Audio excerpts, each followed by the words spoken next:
Hey friends, I wanted to take a quick moment before this video. First off, I want to let you know I am very grateful that you are here following me and getting your information about wealth building and real estate investing from yours truly.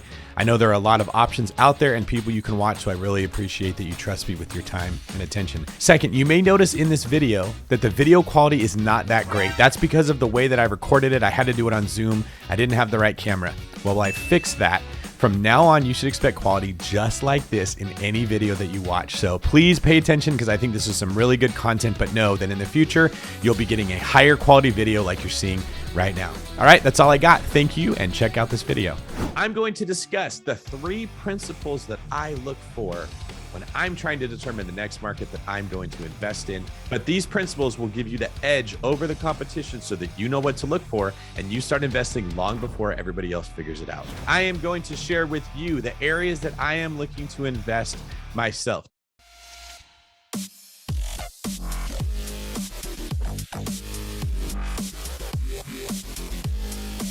Now I'm going to give you one more bonus principle that doesn't really fit the other 3, but right now it works wonders. And that is, where are people in California moving to? Now here's why I say this. If you live in California, you love investing out of state.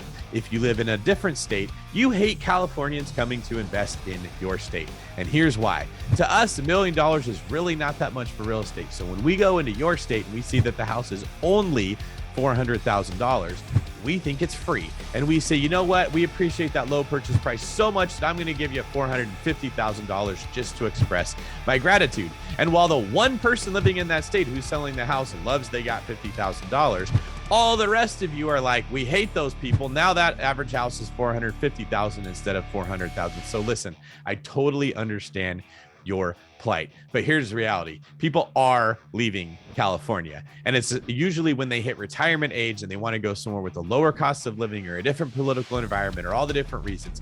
But they are going places, and where they go, they drive up property values. So here are the ways that I try to anticipate where are Californians going to move to.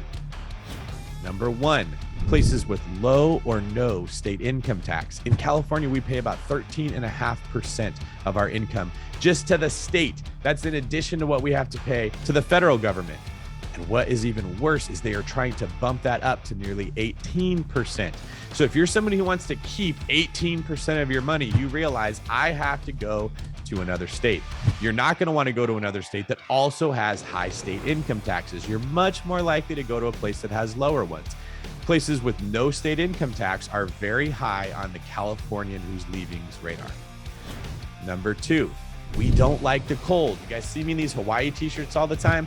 That's because when I'm not in California, I'm usually in Hawaii. I will admit the one area where I'm not super tough is being cold. I don't really like it, and neither does anyone else who lives here. We don't like cold weather. So Californians are not going to be going to where? If you guessed North Dakota, you were right. We're probably going to be going to somewhere with a warmer climate. And then number 3, people when they leave an area, they tend to want to go somewhere with a similar political climate to what they're used to, or at least similar amenities.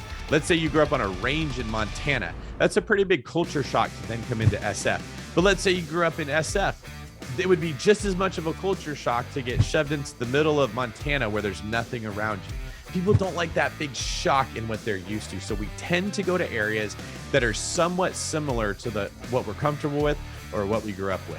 So when I combine all 3 of these things together, what I find is the states of Tennessee, Texas, and Florida check all those boxes. They have no state income taxes, they are very warm, and they have enough diversity of city that if you're coming from California, you can find a place that you're comfortable with. Whether you're red or blue, it won't matter.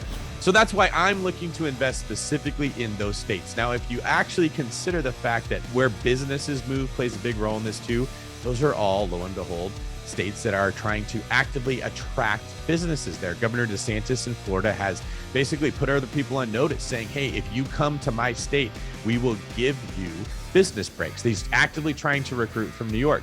The state of Texas has long been known for having a very healthy economy when it comes to business desirability and lack of regulation.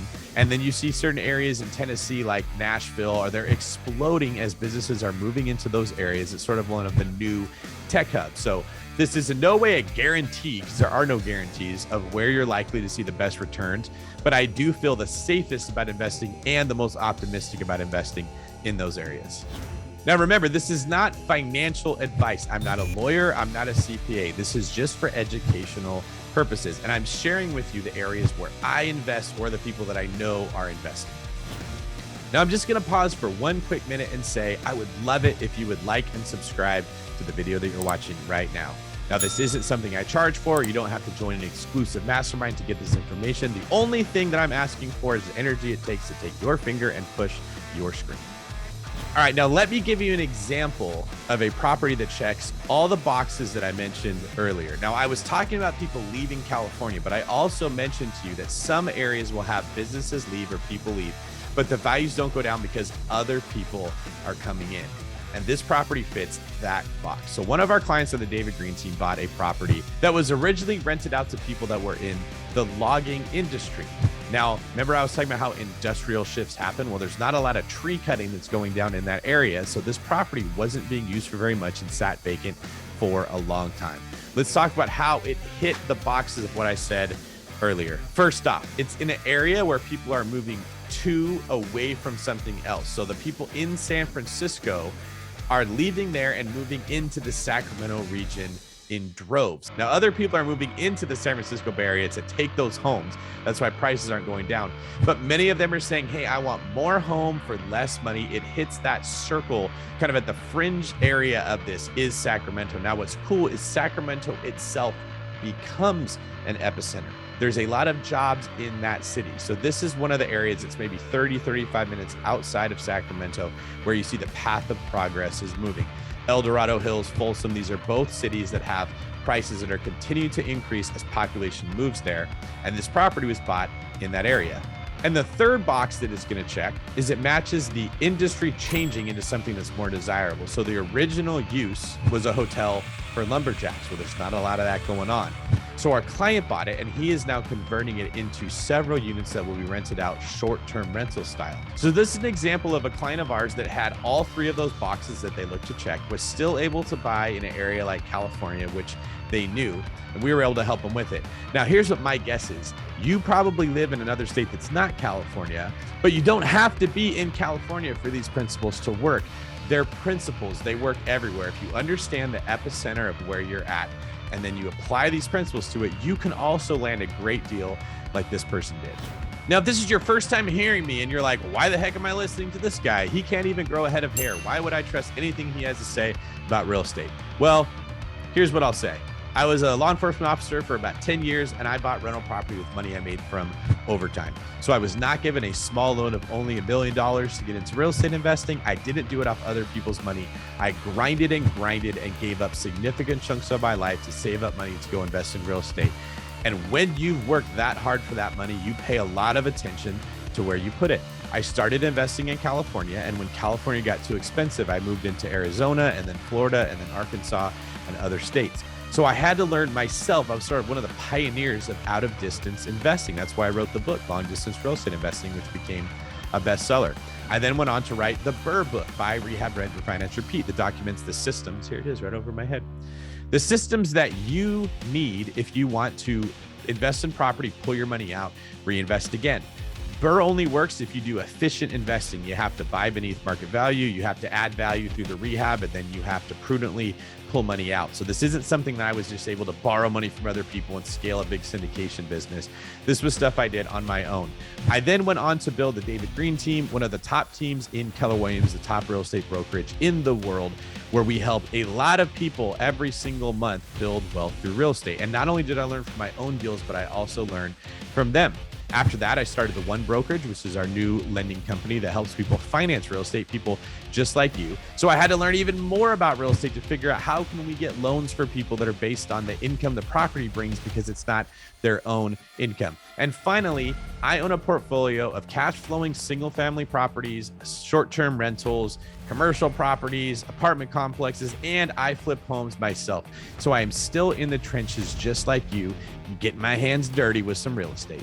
All right, keep an eye out for more videos from yours truly trying to help you build wealth in real estate. And if you've got some time, check out another video on my page.